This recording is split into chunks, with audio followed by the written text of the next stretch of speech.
Hello everyone, how are you all? Welcome to ID Infusion by Triumph Academy। आज हम करने वाले हैं आपका सब्जेक्ट जिसका नाम है goods and services tax and custom law यानी कि जीएसटी एंड कस्टम लॉ, जो कि आपका सेमेस्टर 6 बीकॉम का सब्जेक्ट है। इसको आज हम करने वाले हैं स्टार्ट। आज होने वाला है इसका यूनिट नंबर 1। बिना किसी देरी के आज की वीडियो को करते हैं स्टार्ट। और वीडियो स्टार्ट होने से पहले जो आपको काम करना होता है, वीडियो को लाइक करना एंड चैनल को सब्सक्राइब करना, वो चीज़ आप खुद कर दीजिए, ठीक है। अब सिचुएशन क्या थी, अब सबसे पहले बात आती है जीएसटी से पहले।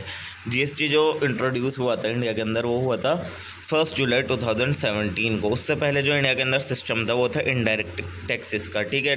गुड्स एंड सर्विसेज पर इनडायरेक्ट टैक्स लगाए जाते थे। ये टैक्स सिस्टम बहुत ज़्यादा क्या था, कॉम्प्लिकेटेड था। इसके अंदर दोनों, भले से सेंट्रल गवर्नमेंट हो स्टेट गवर्नमेंट हो, दोनों के पास अलग अलग टाइप की पावर्स दे रखी थी कि वो दोनों स्टेट्स अलग अलग टैक्सेस कलेक्ट कर सकें लोगों से। और ये जो पावर्स थी ये डिवाइड और लिमिटेड बाय क्या थी, इंडियन कॉन्स्टिट्यूशन। यानी इंडियन कॉन्स्टिट्यूशन के अंदर ये पावर्स बटी हुई थी और इन पावर्स पर लिमिट लगी हुई थी कि सेंट्रल कितना ले सकती है और स्टेट कितना ले सकती है और किन पर्सन से ले सकती है, किन ट्रांजैक्शन पर ले सकती है। ये सब कहाँ था, हमारे इंडियन कॉन्स्टिट्यूशन के अंदर था।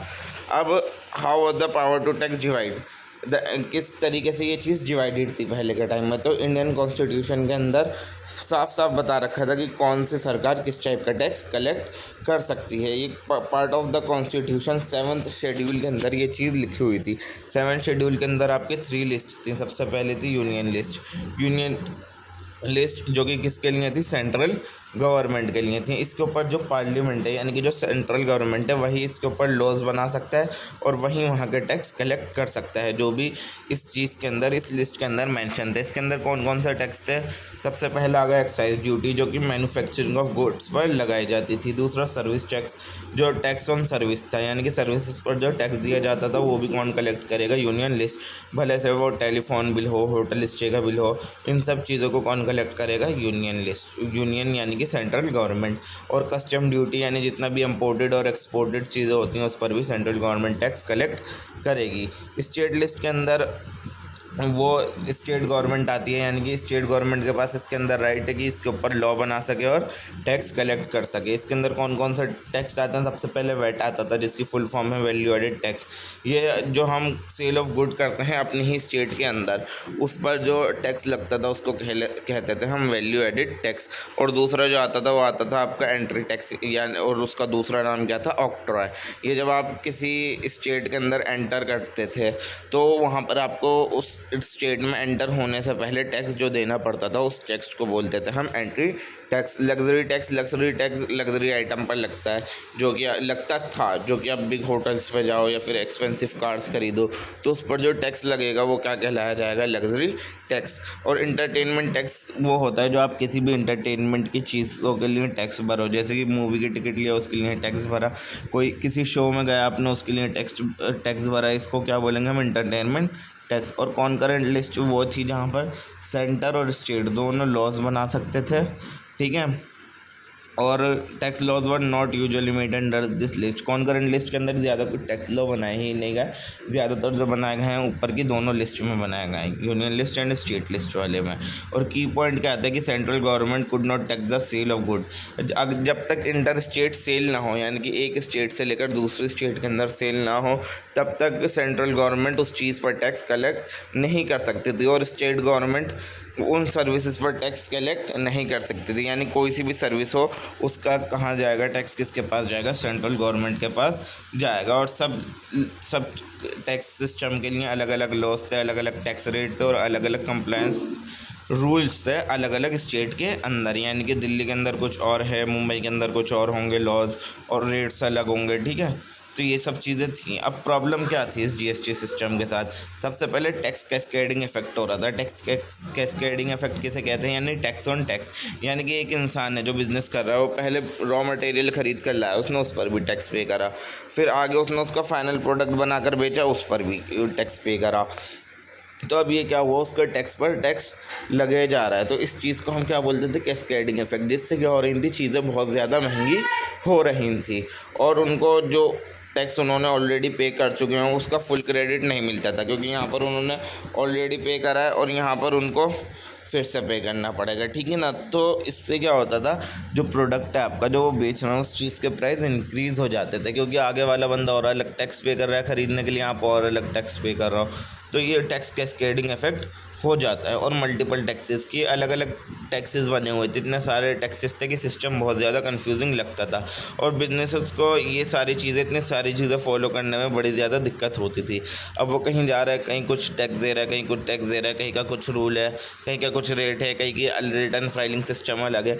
तब इंसान अपने बिजनेस पर फोकस करेगा या फिर इसी टैक्स के मामले में पड़ा रहेगा। और हर स्टेट के अंदर अलग अलग रूल होता है।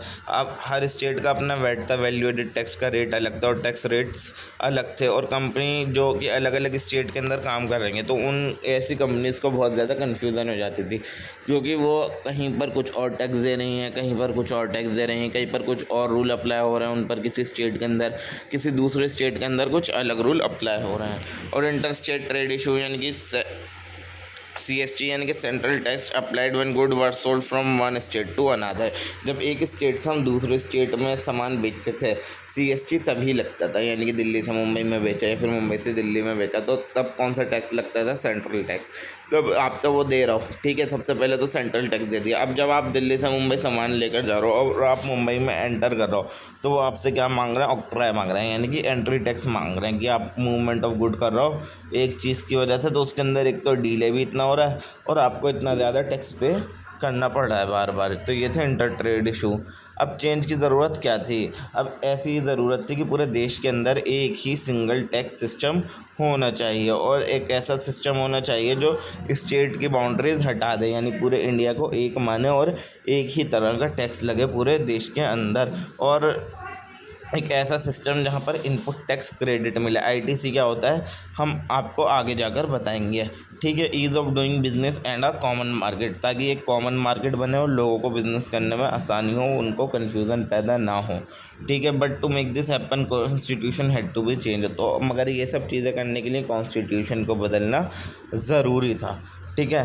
Currently centre could on tax cell and state could on tax service, क्योंकि सेंट्रल सेल्स पर कुछ पैसा नहीं ले पा रही थी और ना ही स्टेट सर्विसेज पर ले पा रही थी। फिर आया उसके बाद GST, जहाँ पर सेंटर और स्टेट को दोनों टाइप की चीज़ों पर टैक्स मिल रहा था, भले से वो गुड्स हो या फिर सर्विस हो, ठीक है। अब कंक्लूजन क्या निकला, तो the constitutional framework before GST was not a suitable for a modern unified tax system, यानी कि वो इतना ज़्यादा मॉडर्न नहीं था जो पुराना वाला टैक्स सिस्टम था GST से पहले, जिसके अंदर बहुत ज़्यादा कॉम्प्लिकेटेड था और इनएफिशिएंट टैक्स स्ट्रक्चर था उसका। तो इस वजह से हमें किस चीज़ की ज़रूरत पड़ी, GST लाने की ज़रूरत पड़ी, ताकि सेंट्रल गवर्नमेंट और स्टेट गवर्नमेंट के पास दोनों के पास अलग अलग टाइप के गुड्स एंड सर्विसेज का टैक्स रिसीव करने की पावर आ जाए।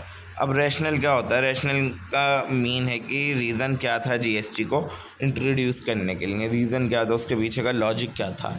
तो सबसे पहले तो ये रीज़न था कि जो हमारा टैक्स सिस्टम है वो सिंप्लीफाई हो जाएगा, आसान हो जाएगा, क्योंकि GST से पहले बहुत सारे इनडायरेक्ट टैक्सेस थे, वेट पे करना पड़ता था, excise duty, service tax, CST, entry tax, ऑक्स्ट्रा, इतनी सारी चीज़ें पे करनी पड़ती थी और हर चीज़ के लिए अलग रूल, अलग रेट और अलग अथॉरिटीज़ थी पे करने के लिए। तो ये बहुत ज़्यादा चीज़ जो थी कन्फ्यूजिंग थी एंड टाइम कंज्यूमिंग थी बिजनेसेस के लिए। तो जब GST आया तो उसके बाद क्या हुआ, एक सिंगल टैक्स सिस्टम बन गया कि आपको सिर्फ क्या चीज़ पे करनी है, GST पे करनी है। अब पूरा एक ही सिस्टम है, सारे इनडायरेक्ट टैक्सेशन हटा दिए गए पूरी कंट्री के अंदर से, और ये एक ऐसा टैक्सेशन सिस्टम है जिस बहुत ज़्यादा ईजी हो गया फॉलो करना। अब इसने टैक्स ऑन टैक्स यानी कैस्केडिंग इफेक्ट जो मैंने बताया उसको रिमूव करा, क्योंकि अब बिज़नेस को जो है सिर्फ इनपुट पर ही पे करना पड़ता था पहले GST से पहले, और फिर बाद में आउटपुट पर भी पे करना पड़ रहा है, और उस चीज़ का उनको क्रेडिट यानी उनको जो वो डबल चीज़ें पे कर रहे हैं उसका कुछ उनको रिटर्न मिल ही नहीं रहा, तो वो टैक्स पे टैक्स पे करे जाना है, जिससे जो उनका गुड्स बन रहा है या फिर प्रोडक्ट मिल रहा है बाज़ार के अंदर वो और ज़्यादा महंगा हो रहा है। तो GST से क्या हुआ, GST आया तो अब वो ITC क्लेम कर सकते थे, यानी कि जो उन्होंने पे कर चुके हैं GST, उस GST पर वो ITC क्लेम कर सकते थे। यानी मान लीजिए वो कुछ सामान ख़रीद के लाया, उसके ऊपर 1200 रुपये उन्होंने GST पे करा, फिर आगे इन्होंने सामान बेचा उस पर इन्होंने 1800 रुपये GST कलेक्ट करा। तो अब ये इस 18 में से 1200 रुपये ये माइनस करके जो सरकार को टैक्स जमा करेंगे वो करेंगे 600 रुपये का जमा। तो इस टाइप की चीज़ होती है, ITC कहलाई जाती है। इसने क्या करा है, पूरे टैक्स बर्डन को रिड्यूस कर दिया और प्रोडक्ट को क्या बना दिया, चीपर बना दिया। अब ये तीसरा रीज़न ये था GST लाने के लिए कि पूरे देश के अंदर एक कॉमन नेशनल मार्केट बन जाए, क्योंकि हर स्टेट का अपना अपना रूल और अपने अपने रेट्स थे और इतने सारे टैक्स, वही फिर बात आ गई CST एंट्री टैक्स और इतने सारे चेक पोस्ट पड़ते थे, तो जिससे बहुत ज़्यादा ये चीज़ टाइम कंज्यूमिंग हो जाती थी और इंटर स्टेट ट्रेड में बहुत ज़्यादा बैरियर थे पुराने टैक्सेशन सिस्टम के अंदर। तो GST जब आया तो एक यूनिफाइड मार्केट बन गई और अब गुड्स एंड सर्विसेज ईजीली और फ्रीली अक्रॉस स्टेट मूव हो सकते हैं बिना किसी एक्स्ट्रा टैक्स और डीले के। चौथा रीज़न ये था कि टैक्स कंप्लायंस अच्छी हो और टैक्स इवेजन यानी टैक्स की चोरी कम हो, क्योंकि पहले क्या होता था कि अलग लॉज थे जिसकी वजह से बहुत ज़्यादा कन्फ्यूजन होती थी और बहुत ज़्यादा लूप होल्स थे जिससे लोग अपना टैक्स का पैसा बचा लेते थे। और इसके अंदर क्या होता था, बहुत सारे बिजनेस ऐसे थे जो अपना पैसा बचा लेते थे और प्रॉपर्ली टैक्स पे नहीं करते थे। तो जब GST आया तो ये सिस्टम क्या होगा, सारा टेक्नोलॉजी बेस्ड हो गया और ट्रांसपेरेंट हो गया। अब जितनी भी चीज़ें होती हैं सारी ऑनलाइन होती हैं, इनवॉइस की फॉर्म में, रिटर्न की फॉर्म में, ठीक है, सारी चीज़ें जितनी भी होंगी सब ऑनलाइन होंगी। और अब क्या होगा, जब सारी ही चीज़ें ऑनलाइन है और टैक्स की चोरी क्या हो गई, बहुत ज़्यादा मुश्किल हो गई। अब हर किसी को सारे कंप्लायंस पूरे करने ज़रूरी हैं। पांचवा रीज़न था कि इकनॉमी हमारी बूस्ट हो। तो GST ने हमारी इकनॉमी को हेल्प करा कि मतलब कि बिजनेस को आसान कर दिया, इन्वेस्टमेंट को अट्रैक्ट करा, कॉस्ट ऑफ मैन्युफैक्चर को रिड्यूस करा और एक्सपोर्ट को प्रमोट करा, ठीक है ना। और छठा, इसने गवर्नमेंट के रेवेन्यू को बढ़ा दिया लॉन्ग रन के अंदर, क्योंकि लोगों ने कंप्लायंस स्टार्ट कर दी, क्योंकि सारी चीज़ें ऑनलाइन हो चुकी थी, अब उनको भरना ही पड़ेगा टैक्स। तो इन्होंने क्या करा, गवर्नमेंट को ज़्यादा रेवेन्यू कमाने में मदद करी और टैक्स सिस्टम को फेयर और बैलेंस बना दिया। और सातवां ये है, मेक इन इंडिया को प्रमोट करने के लिए बहुत सारे हिडन टैक्सेस GST ने हटा दिए और कॉस्ट ऑफ प्रोडक्शन जिससे क्या हो गई, बहुत ज़्यादा कम हो गई और कंपनीज इंडिया की तरफ फोकस हुई ताकि मैन्युफैक्चर इन इंडिया बढ़ जाए। जब मैन्युफैक्चर इन इंडिया बढ़ा तो इसने किस चीज़ में मदद करी, job creation and growth of domestic industry में इसने हेल्प करी। तो कंक्लूजन क्या निकला कि रीज़न क्या था GST को इंट्रोड्यूस करने के लिए, कि टैक्स सिस्टम जो था इतना कॉम्प्लेक्स जो था वो सिंप्लीफाई हो जाए और कैस्केडिंग इफेक्ट हट जाए, एक कॉमन मार्केट बन जाए पूरे इंडिया के अंदर, कंप्लायंस इंप्रूव हो, ट्रांसपेरेंसी हो सारी चीज़ों में और इकोनॉमिक ग्रोथ हमारी बढ़ जाए और गवर्नमेंट का रेवेन्यू भी बढ़ जाए, ठीक है। तो GST सिर्फ एक टैक्स रिफॉर्म ही नहीं था, साथ ही साथ बिजनेस एंड इकोनॉमिक रिफॉर्म भी था पूरे देश के लिए ये हमारे। अब GST के स्ट्रक्चर क्या है, GST के अंदर डुअल मॉडल फॉलो करता है जो इंडिया है, जिसके अंदर दोनों पार्ट है, हमारा सेंट्रल गवर्नमेंट भी पार्ट होगी और स्टेट गवर्नमेंट भी पार्ट होगी। ये दोनों ही इस क्या करेंगी, टैक्स कलेक्ट करेंगी, चाहे भले से वो गुड्स हो या सर्विसेज हो, दोनों पर ये टैक्स कलेक्ट करेंगी। ये जो मॉडल है ये इंडिया जैसी फेडरल कंट्री के लिए बहुत ज़्यादा सूटेबल है, ठीक है, क्योंकि यहाँ पर दोनों टाइप की पावर्स हैं, आपकी सेंटर की भी पावर है, स्टेट की भी पावर है, तो वो दोनों लोग अपने आप चीज़ें साथ में सही से शेयर करें तो इंडिया के लिए ये बहुत ज़्यादा सूटेबल स्ट्रक्चर है। अब कंपोनेंट देखते हैं, GST 3 टाइप की होती है, CGST, SGST एंड IGST है। CGST central GST, state GST and integrated GST। अब CGST कौन कलेक्ट करता है, सेंट्रल गवर्नमेंट, और SGST कौन कलेक्ट करता है, स्टेट गवर्नमेंट। IGST भी सेंट्रल गवर्नमेंट कलेक्ट करती है। अब CGST किस पर लगता है, जब आप एक ही स्टेट के अंदर गुड्स एंड सर्विसेज सप्लाई कर रहा हो तो आपके गुड्स एंड सर्विसेज पर क्या लगेगा, CGST। और सेम SGST भी तभी लगेगा जब आप एक ही स्टेट के अंदर दोनों चीज़ें सप्लाई कर रहे हो, गुड्स एंड सर्विसेज भी। और IGST तब लगेगा जब आप दो स्टेट से बीच में या सप्लाई हो रही है या फिर एक्सपोर्टेड इम्पोर्ट हो रहा है एक कंट्री से दूसरी कंट्री के बीच में, ठीक है, तब कौन सा लगेगा, IGST। यानी कि अगर दिल्ली से दिल्ली में जा रहा है तो CGST एंड SGST, और दिल्ली से मुंबई में जा रहा है तो IGST। अब एक एग्जांपल से समझते हैं, मान लो एक सेलर है महाराष्ट्र का, उसने महाराष्ट्र में ही प्रोडक्ट बेचा, तो ये कौन सी हो गई, इंट्रा स्टेट हो गई। तो इसके अंदर दोनों चीज़ें लगेंगी, CGST भी SGST भी, दोनों 9% लगेंगी, तो टोटल 18% का टैक्स लग गया। अब फॉर एग्जांपल मान लो महाराष्ट्र के अंदर एक आदमी है, उसने गुजरात के अंदर सामान बेचा, तो ये क्या होगा, इंटर स्टेट ट्रांजेक्शन हो गई, तो यहाँ पर सिर्फ IGST लगेगा जो कि सिर्फ 18% लगाया जाएगा। और जो IGST का जो पैसा है वो बाद के अंदर जो सेंट्रल गवर्नमेंट है उसका जो कुछ पार्ट है वो डेस्टिनेशन स्टेट यानी कि गुजरात जहाँ पर वो प्रोडक्ट ख़रीदा गया उसको वो चीज़ पे कर देगी। ठीक है। अब कौन क्या कलेक्ट करता है? जब एक ही स्टेट के अंदर ट्रांजैक्शन हो रही हो तो आपका CGST और SGST दोनों लगाए जाते हैं, सेंटर प्लस स्टेट, ये दोनों ही कलेक्ट करेंगे। सेंटर भी कलेक्ट करेगा और स्टेट भी कलेक्ट करेगा। और जब दो अलग अलग स्टेट के बीच में हो रही हो जिसको हम इंटर स्टेट बोलते हैं तो कौन सा टैक्स लगेगा? आपका IGST लगेगा। और इसको कौन कलेक्ट करेगा? सिर्फ सेंटर। और बाद में जो डेस्टिनेशन स्टेट होगी जहाँ पर जैसे मैंने ऊपर गुजरात का एग्जांपल बताया उसके साथ वो इसका हिस्सा शेयर कर दिया जाएगा। और जब इंपोर्ट करेंगे आप गुड्स या सर्विस यानी हमारी कंट्री से बाहर बेचेंगे तो कौन सा टैक्स लगेगा? IGST लगेगा विथ कस्टम ड्यूटी। और इसको कौन कलेक्ट करेगा? सेंट्रल गवर्नमेंट कलेक्ट करेगी। और जब गुड्स और सर्विसेज एक्सपोर्ट करवाओगे तो इसके अंदर कोई टैक्स नहीं लगता, ये ज़ीरो रेटेड होते हैं, इसके अंदर कोई GST पे नहीं करनी होती, बट आपको इसका इनपुट टैक्स वापस मिल जाता है। ITC जो है वो आपका इसका क्लेम हो जाता है जो आप पीछे टैक्स पे कर आए हो। अब अदर टाइप ऑफ GST जो होती हैं वो स्पेशल केसेस के लिए होती हैं। एक होता है आपका UT GST जिसका नाम है यूनियन टेरिटरी GST। ये SGST और UT GST सेम है, बस SGST जो लगता है वो स्टेट्स पर लगता है और UT GST जो लगेगा वो यूनियन टेरिटरीज पर लगेगा। जैसे दिल्ली, चंडीगढ़, ये सब चीज़ें क्या होगी? यूनियन टेरिटरीज है ना, तो यहाँ पर जो GST लगेगा वो लगेगा SGST। और ये CGST के साथ ही लगता है, जैसे CGST के साथ SGST लगता है ऐसे ही अगर यूनियन टेरिटरी की बात की जा रही है तो CGST के साथ UT GST लगेगा। उसके बाद जाता है कंपनसेशन सेस। ये स्पेशल टैक्स है जो कि किन किन चीज़ों पर लगता है? लग्जरी गुड और सिन गुड। सिन गुड के अंदर क्या क्या चीज़ें आ गई जैसे टोबैको, कार्ड्स, इन सब चीज़ें इसका पार्ट होंगी हमारे सिन गुड पर। इन पर जो टैक्स लगेगा वो क्या कहलाया जाएगा? Compensation tax. ये जो जितना भी GST से हमारा रेवेन्यू लॉस होता है उसको कवर अप करने के लिए ये कंपनसेशन सेस काम आता है। अब टैक्स रेट क्या है GST के अंदर? तो अब अलग अलग टाइप के टैक्स रेट हैं GST के अंदर। सबसे पहले 0% जो लगेगा वो आपका लगेगा fresh fruit, vegetable, milk, education service, इन पर लगेगा 0%। 5% लगता है आपका एसेंशियल जैसे टी, शुगर, रेल टिकट, इन पर लगेगा सिर्फ 5%। और 12% लगेगा आपका प्रोसीड फूड्स पर, मोबाइल फ़ोन पर 12%। 18% ज़्यादातर जितनी भी सर्विसेज होती हैं सब पर 18% लगता है। और इलेक्ट्रॉनिक्स की चीज़ों पर और साबुन वगैरह पर 18% GST आपका लगेगा। और 28% लगेगा लग्जरी गुड पर जैसे कार्स हो, AC और टोबैको हो, इनके साथ साथ में कंपनसेशन सेस भी लगता है इन पर। ठीक है। अब क्रेडिट मैकेनिज़्म जो कि मैंने ऊपर IT से समझा कर आ गया, ये one of the important part है उसका। बिज़नेस जो है अपना क्रेडिट क्लेम कर सकते हैं जो वो इनपुट पर पे करके आ चुके हैं, यानी कि जो रॉ मटेरियल या फिर सर्विसेज खरीदने में आपने स्टार्ट में पे कराया है तो वही आप वापस रिसीव कर सकते हो। जैसे मैंने ऊपर 1800 एंड 1200 वाला एग्जांपल दिया था ना, तो वही चीज़ क्या हो गई? आपकी ITC हो गई।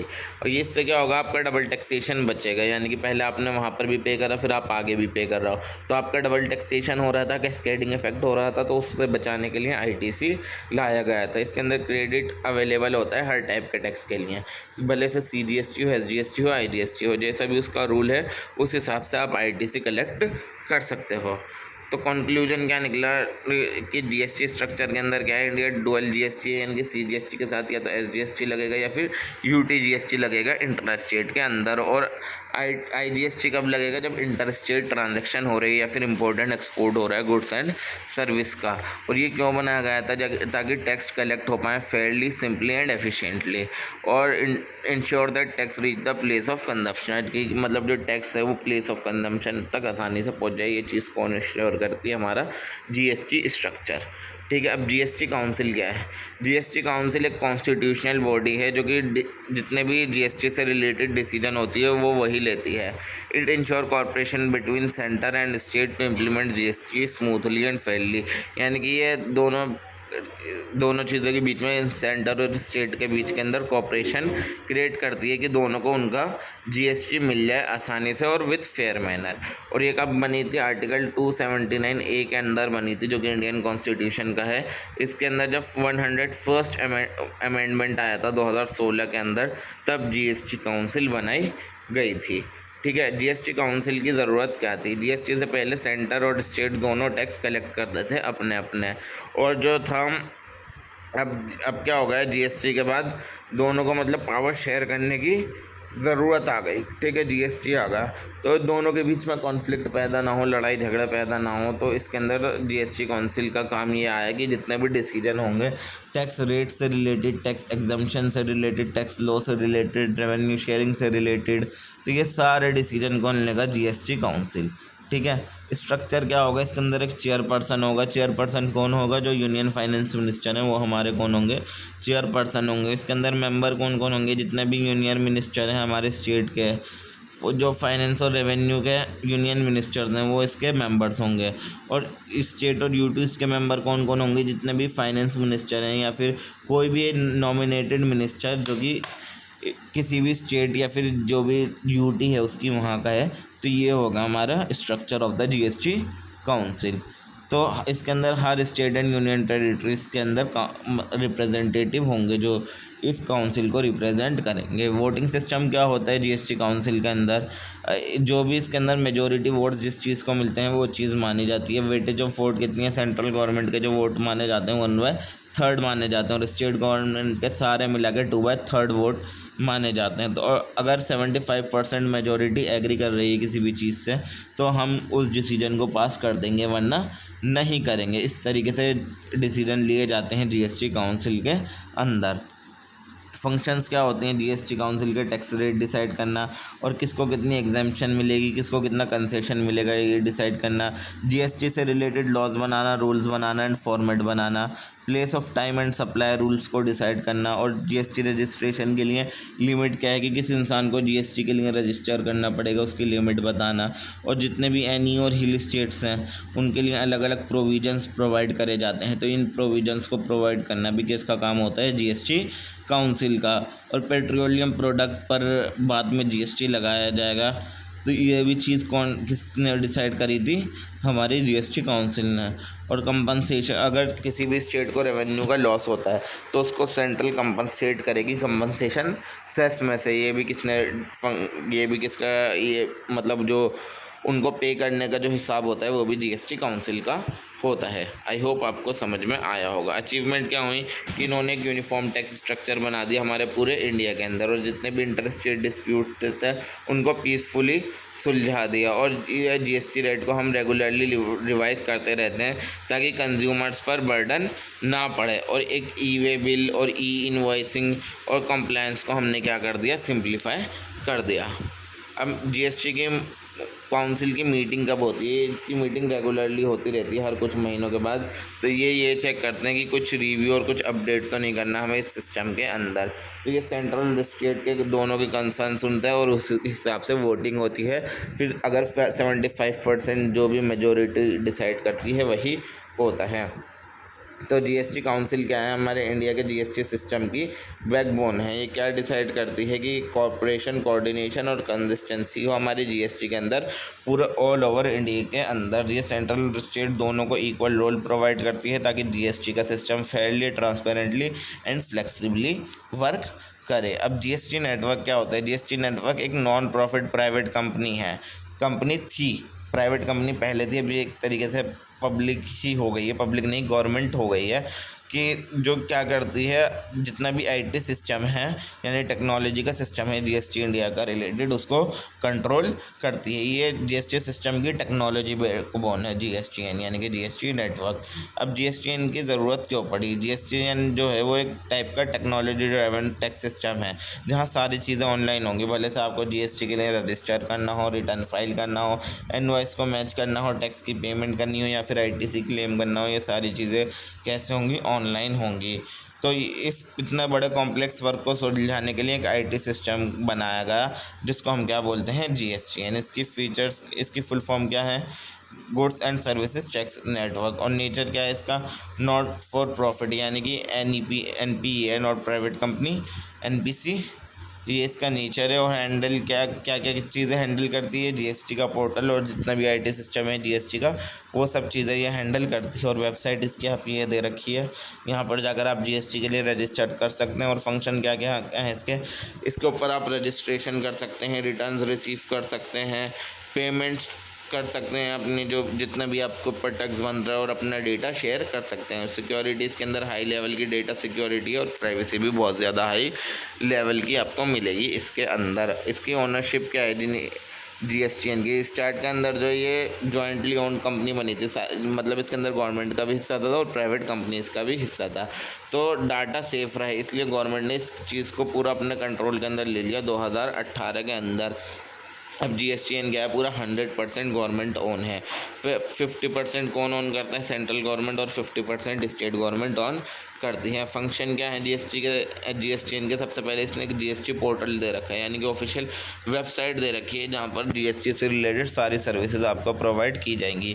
और यहाँ पर बिजनेस GST के लिए रजिस्टर कर सकते हैं ऑनलाइन, और रिटर्न फाइल कर सकते हैं, अपनी इनवॉइस मैच कर सकते हैं, टैक्स की पेमेंट कर सकते हैं, डेटा शेयर कर सकते हैं, और सपोर्ट है टैक्स पेयर को। अगर उन्होंने किसी भी चीज़ से रिलेटेड दिक्कत आ रही है तो यहाँ पर उनको सपोर्ट एंड गाइडेंस मिल जाएगी। Analytics and reports use for tracking compliance and preventing tax evasion. Analytics and report सब टाइप की यहाँ पर अवेलेबल होती हैं ताकि टैक्स की चोरी ना हो। ठीक है, टेक्निकल पार्टनर इसके कौन है, ये इसको जो मेन टेक्नोलॉजी प्रोवाइड करता है वो कंपनी का नाम है इन्फोसिस लिमिटेड। ठीक है, GSTN ऑल साथ साथ किन किन चीज़ों से कनेक्टेड है, और बैंक से भी कनेक्टेड है, जैसे RBI, CBIC और स्टेट टैक्स डिपार्टमेंट से भी यह वेबसाइट कनेक्टेड है। बेनिफिट क्या है, यहाँ पर आपको 24/7 का ऑनलाइन एक्सेस मिल जाएगा। टैक्स पेयर कभी भी टैक्स पे कर सकता है। पूरा पेपरलेस वर्क है, सारा सिस्टम डिजिटल है, ह्यूमन एरर नहीं है जिसकी वजह से करप्शन नहीं हो सकता ऑनलाइन, और रियल टाइम का डेटा गवर्नमेंट को मिलता रहता है कि कौन किस टाइम कितने टैक्स कलेक्ट पे कर रहा है, और ये ट्रांसपेरेंसी और एफिशिएंसी को इम्प्रूव करता है टैक्स कलेक्शन को लेकर। कंक्लूजन क्या निकलता है कि GSTN नेटवर्क को हम क्या बोलते हैं, heart of Indian GST system. इसने GST को क्या कर दिया, सिंपल कर दिया, डिजिटल एंड ट्रांसपेरेंट कर दिया, और एक्सेसिबल कर दिया हर किसी के लिए, भले से छोटा बिजनेस हो या बड़ा बिजनेस हो, और टैक्स ऑफिसर्स के लिए भी ये चीज़ आसान कर दी। अब उसके बाद जो आता है वो आता है स्टेट कंपनसेशन मैकेनिज़्म। तो जब GST इंट्रोड्यूस करा गया था 2017 के अंदर, तो बहुत सारी स्टेट परेशान थी कि वो अपना रेवेन्यू खो देंगी, क्योंकि उनको बहुत सारे टैक्स खोने पड़ रहे थे, जैसे वेट ख़त्म हो रहा था, ऑक्ट्राई ख़त्म हो रहा था, एंट्री टैक्स ख़त्म हो रहा था। तो अलग अलग स्टेट परेशान थी कि वो अपना रेवेन्यू खो देंगी। तो इस प्रॉब्लम को सॉल्व करने के लिए सेंट्रल गवर्नमेंट ने प्रॉमिस करा कि जितना भी आपको लॉस होगा उसको वो कौन कंपनसेट करेगा, सेंट्रल गवर्नमेंट कंपनसेट करेगी अगले 5 साल तक, यानी जुलाई 2017 से लेकर जून 2022 तक। इसको कौन करेगा, सेंट्रल पे करेगी स्टेट को, अगर उनको किसी भी बारे में कुछ भी लॉस होता है। और इस अरेंजमेंट को बोला गया है GST कंपनसेशन मैकेनिज़्म।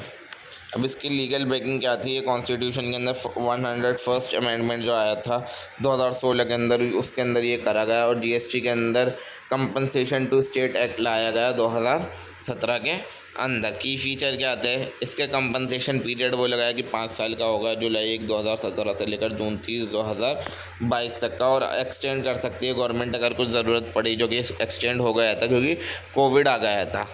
ठीक है, और बेस ईयर किसको माना जाएगा इसके अंदर, 2015 और 16 को, और स्टेट रेवेन्यू हर साल कितने % से बढ़ाकर देंगे, वो गवर्नमेंट उनको 14% पर ईयर से बढ़ाकर देंगे। अगर एक्चुअल GST रेवेन्यू और less than the expected amount, but जो एक्चुअल GST का रेवेन्यू था वो एक्सपेक्टेड अमाउंट से बहुत ज़्यादा कम था, but the centre had to pay the differences. जब उनका मतलब जितना उनको रिवेन्यू मिल रहा है और जितना उन्होंने सोचा था वो उससे कम आ रहा है, तो उसके बदले में उनको ये चीज़ कौन पे कर देगा, सारी सेंटर पे करेगी स्टेट को।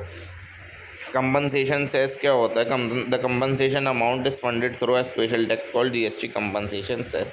कंपनसेशन का अमाउंट जो था वो एक स्पेशल टैक्स सिस्टम बना हुआ था GST कंपनसेशन सेस के नाम से।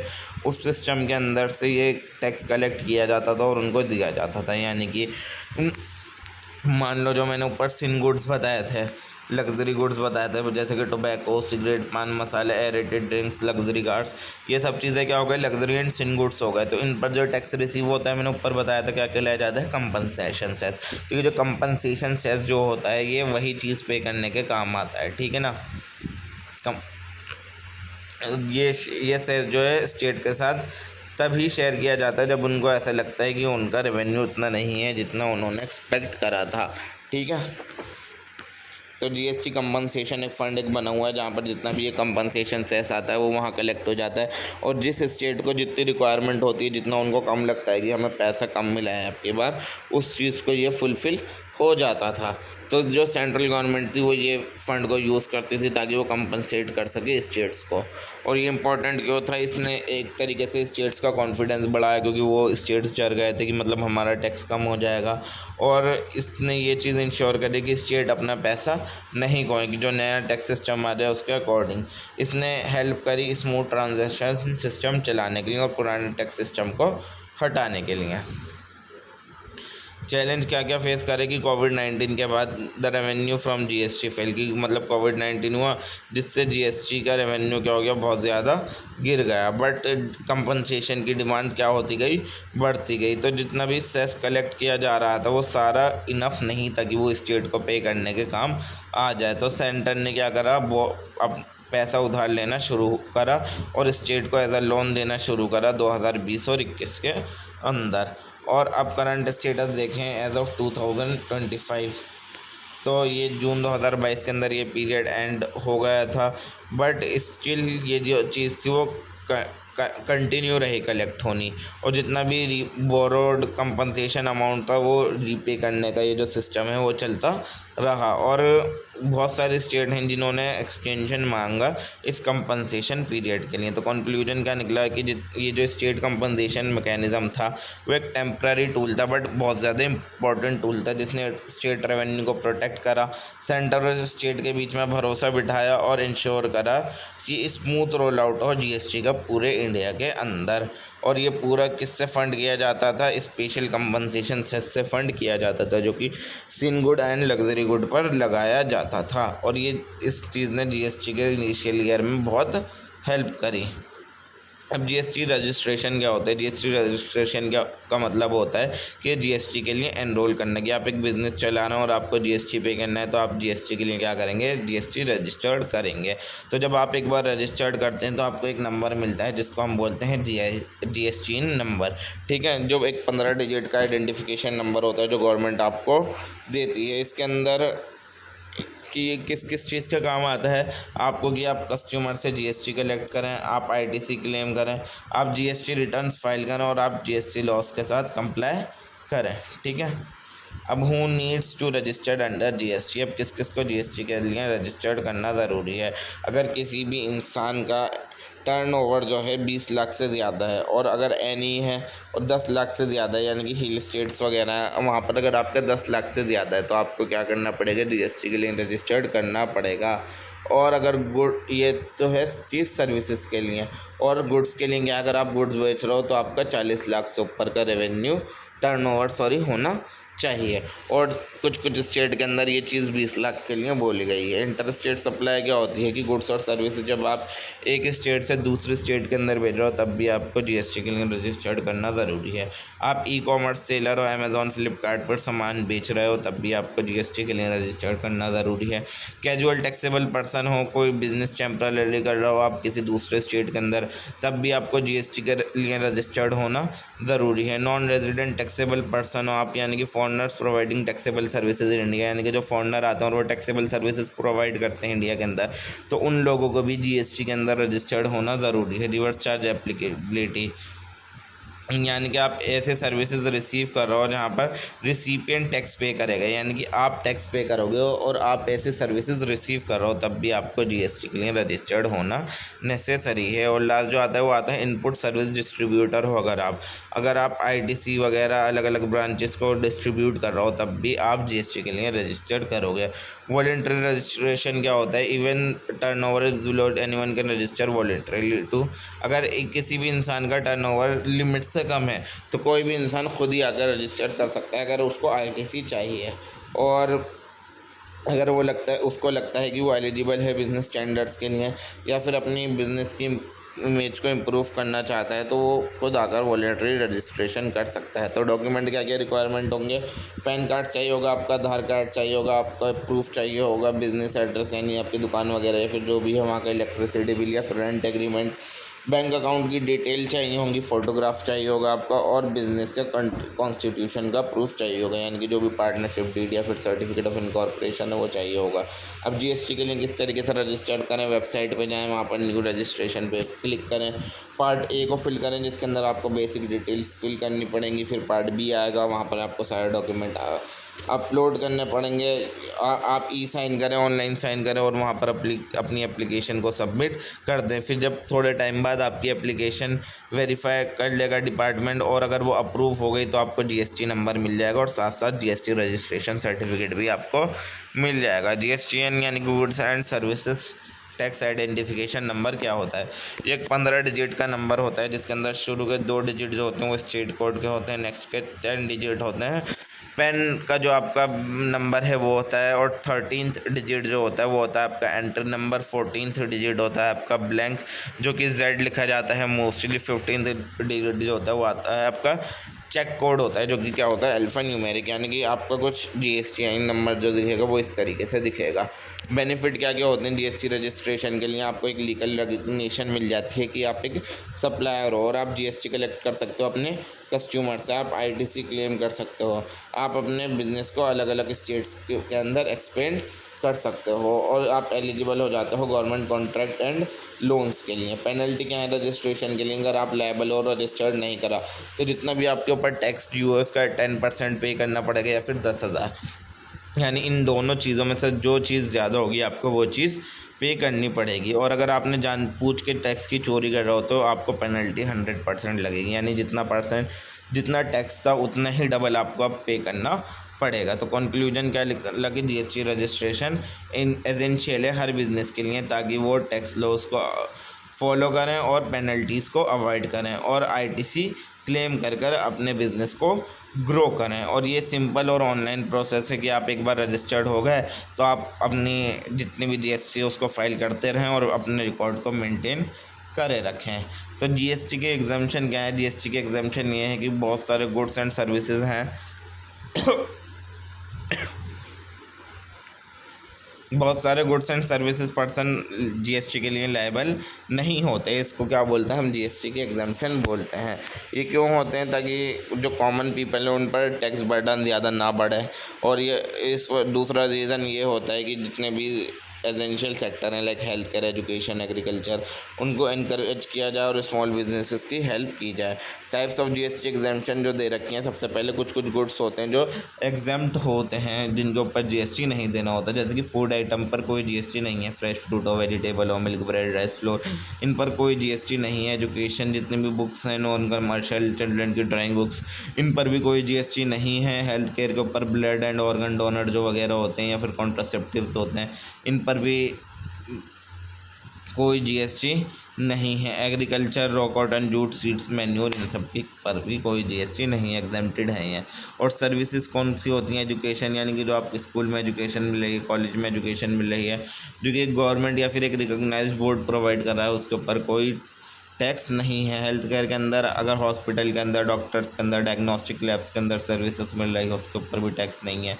चैरिटी, अगर रिलीजियस ट्रस्ट या फिर पब्लिक बेनिफिट के लिए हैं, उसके लिए भी कोई टैक्स नहीं है। ट्रांसपोर्ट पर ट्रक पैसेंजर अगर कोई ऑटो, मेट्रो, रेल और इनलैंड वाटरवेज वगैरह से ट्रांसपोर्ट कर रहा है, उस पर भी उसको कोई जीएसटी पे नहीं करना। गवर्नमेंट को जो सर्विसेज प्रोवाइड करती है सेंट्रल या स्टेट गवर्नमेंट जो कि टैक्सेबल होती हैं, उन पर भी आपको वो भी एग्जेम्प्टेड हैं। थ्रेश होल्ड लिमिट क्या है एग्जाम्पशन की?